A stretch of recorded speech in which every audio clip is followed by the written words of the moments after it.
안녕하세요. 올해 33인 여자입니다. 한 살 어린 남자친구와 1년 정도 연애하다 결혼 준비를 하는 과정에서 파혼했습니다.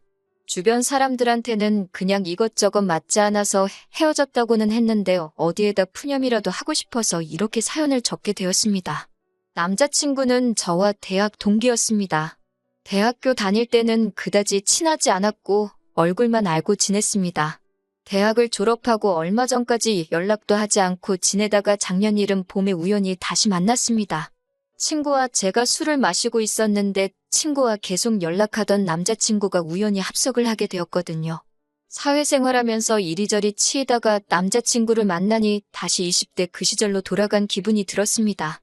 게다가 그날 이후로 남자친구는 오늘 뭐하냐, 밥 먹자, 영화 보자 등으로 계속해서 연락을 해왔습니다.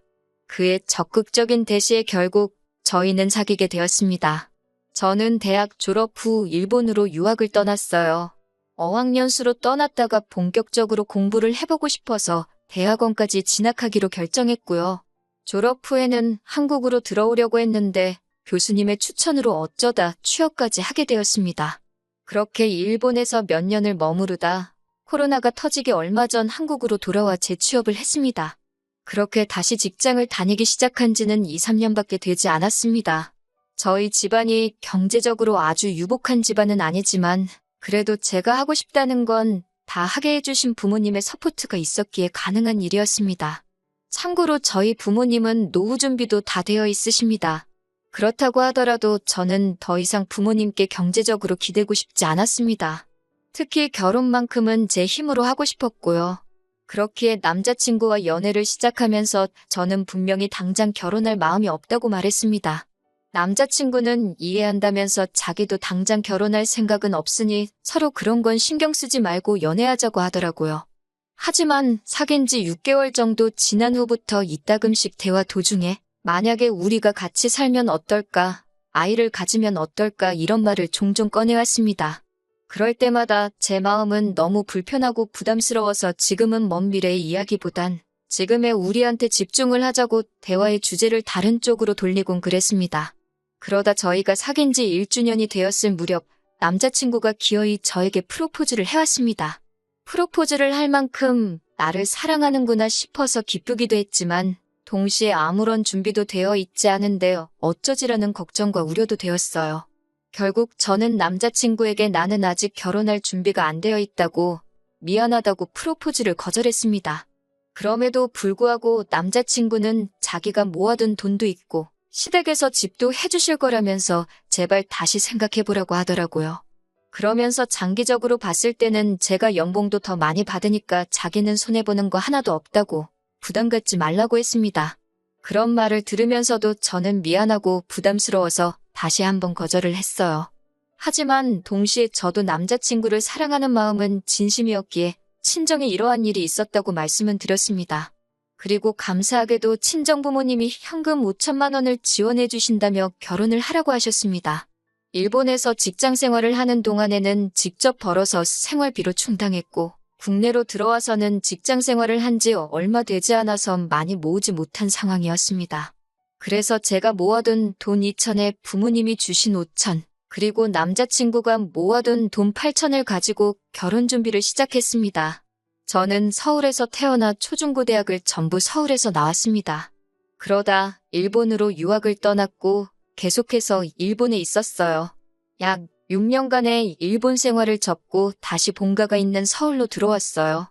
딱히 서울을 고집한 건 아닌데 어쩌다 보니 직장도 본가에서 멀지 않은 곳에 위치한 외국계 금융회사의 일자리를 구하게 되었습니다.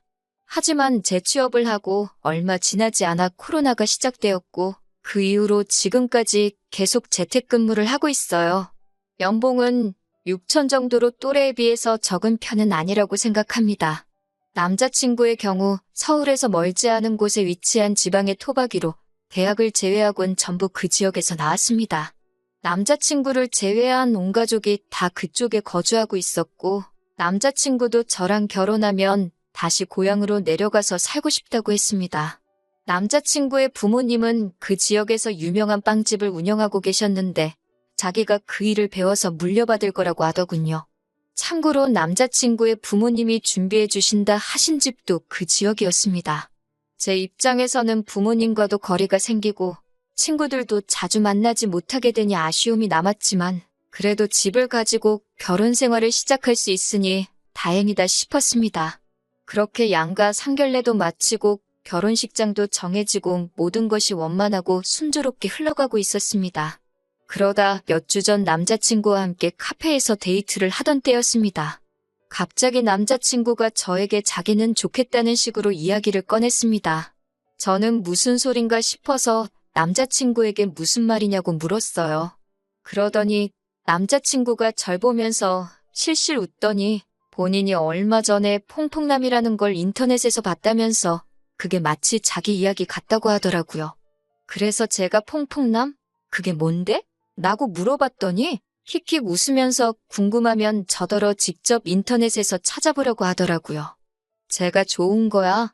라고 물어보니까 글쎄? 잘 모르겠네 라며 애매한 대답을 하더라고요. 카페에서 남자친구가 화장실 간 사이에 저는 퐁퐁남이라는 단어를 인터넷에 검색했는데 결과를 보고 순간 어이가 없어서 말이 다 안 나오더라고요. 과거에 문란하게 놀았던 여자가 연애 경험이 없는 능력 좋은 남자와 결혼하게 되면 그 남자를 퐁퐁남이라고 부른다는 거예요. 부들부들 떨리는 손으로 어쩔 줄을 모르고 있는데 화장실에 갔던 남자친구가 돌아왔습니다. 저를 보더니 왜 그러냐고 묻길래 좀 전에 한 말 진심으로 한 거냐고 물었습니다. 남자친구는 찾아봤냐면서 멋쩍은 듯이 웃더라고요. 그래서 제가 남자친구에게 자기는 내가 과거에 문란했을 거라 생각하는 거냐고 물었습니다. 그러자 남자친구가 하는 말이 20대 여자가 일본에서 오래 생활을 할 때는 다들 그런 걸 생각한다면서 자기가 솔직히 어떻게 알겠냐고 그러더라고요. 일본 물가도 비싼데 여자 혼자서 직장 생활만으로 생활을 꾸려냈다는 게 자기는 이해가 안 된다고 하면서 과거는 과거니까 자기는 괜찮다고 하더라고요. 그러면서 덧붙이는 말이 솔직히 그리고 자기는 현금 8천에 집까지 가지고 결혼하는 거지만 저는 달랑 7천만 원에 몸만 노는 거 아니냐면서 자기가 아무리 생각해도 퐁퐁남이 맞는 것 같다고 하더라고요. 그 말을 듣는데 순간 온몸에 피가 거꾸로 솟고 욕이 목구멍 끝까지 올라찼습니다. 제가 자리를 박차고 일어나 카페를 나가려 하자 남자친구가 저를 붙잡더라고요.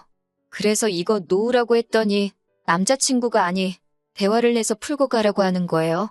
그래서 제가 애초에 결혼할 생각이 없는 나에게 결혼하자고 한 건 당신이라며 내가 결혼할 결심을 하게 된 건 당신이 내 모든 상황을 이해해주고 품어줄 수 있는 사람이라 믿었기 때문이라고 했습니다. 그런데 지금 당신은 본인이 나조차 모르는 내 과거를 지레짐작으로 만들어내고 그걸 이해한다니 신경 하나도 안 쓴다니 헛소리를 해대니 더 이상 당신과 결혼할 수 없을 것 같다고 했습니다. 택시를 타고 집으로 가는 동안 분노로 온몸이 부들부들 떨렸습니다. 제가 일본에 있는 동안 연애는 했지만 다른 젊은 사람들이 하는 그런 평범한 연애였지. 절대로 양심에 거리낄 만한 그런 짓은 하늘과 부모님께 맹세코하지 않았습니다. 지금까지 남들보다 더 열심히 공부했고 더 치열하게 노력하면서 살았습니다. 그런데 남자친구가 저를 그런 눈으로 바라보고 있었다니 할 말이 없었습니다. 결혼한다고 했을 때 정말 기뻐하시고 축하해 주시던 부모님 모습이 떠오르면서 눈물이 걷잡을 수 없이 흘렀습니다. 주변 사람들 생각도 나고 그냥 여러 가지로 머릿속이 복잡해졌습니다. 집에 도착했는데 찰나였지만 눈물 콧물로 범벅된 제 얼굴을 보신 친정부모님은 무슨 일이냐고 물어보셨어요. 그런 부모님을 보자 또 눈물이 흐르더라고요. 저는 대충 둘러댈까도 생각했다가 솔직히 말씀드렸습니다. 남자친구가 저에 대해서 이런 오해를 하고 있어서 파혼하고 싶다고요. 그러자 친정아버지는 남자친구를 가만두지 않겠다며 당장이라도 쫓아가실 분위기였어요. 저는 그럴 필요도 없는 사람이라고 그냥 죄송하다고 했습니다. 친정부모님은 제가 죄송할 게 뭐 있냐면서 차라리 결혼 전에 그런 인간인 걸 알아서 다행이라고 생각하라 하시더군요. 남자친구는 그날 이후로 하루도 빼지 않고 수십 통씩 전화를 걸어왔습니다. 제가 죽어도 받지 않고 있으니 집 앞까지 찾아와 자기가 잘못했다며 실수로 그런 말을 한 거라며 한 번만 용서해달라고 빌더군요. 그러다 나중에는 예비 시부모님께서도 연락을 해오셨어요. 그러면서 하신다는 말씀이 제가 문란하게 안 살았다고 하니까 믿어주긴 하는데 솔직히 당신들도 증거가 없으니 찜찜하긴 하시다고요. 그렇지만 제가 이 정도로 강경하게 나오는 거 보면 제 말이 맞긴 한 것 같다면서 제 말을 믿어줄 테니 적당히 이쯤에서 하고 얼른 둘이 결혼하라고 하시더군요. 솔직히 결혼을 하기로 한 사이지 진짜로 뭐 동거를 했다거나 한사실혼 관계도 아니고 어떻게 할 수만 있다면 법적인 제재를 가하고 싶었는데 제가 할 수 있는 건 파혼 말고는 아무것도 없었습니다. 그나마 제가 얼마나 열심히 살았는지 아는 몇몇 대학 동기들이 이 사건을 주변에 알려준 덕분에 남자친구는 얼굴도 들고 다닐 수 없는 상황이 된 모양이에요.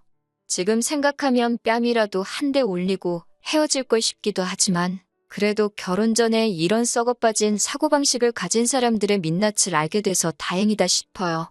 푸념처럼 늘어놓은 긴 이야기였지만 제 대나무 숲이 되어주셔서 감사합니다. 지인들에겐 이야기하기도 민망하고 창피해서 말도 꺼내지 못했지만 그래도 이렇게라도 전부 털어놓으니 조금은 후련하네요. 다시 정신 차리고 열심히 제 인생 살아봐야겠습니다.